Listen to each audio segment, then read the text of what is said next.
এসব ফাল্গুনের রঙের সাজি স্লোগানে ইতালিতে ঋতুরাজ বসন্ত উৎসব উদযাপিত হয়েছে। হাজারো ব্যস্ততার মাঝে বসন্তের আগমনী বার্তাকে স্বাগত জানান রোমে বসবাসরত প্রবাসী নারীরা। ইতালি প্রতিনিধি আমির হোসেন লিটন জানান, দেশের সীমানা পেরিয়ে বসন্ত উৎসবের আমেজ ছড়িয়ে পড়ে দেশে দেশে।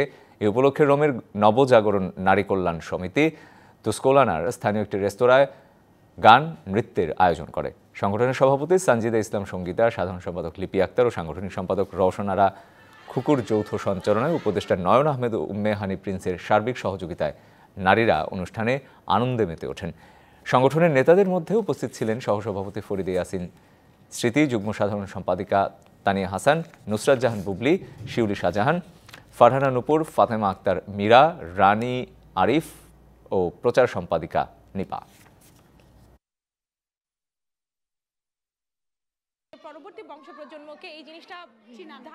আজ বসন্ত নবজাগরণ নারী কল্যাণ সমিতির মনে করে যে নারীদের বসন্ত যেন সারা বছরই হয়।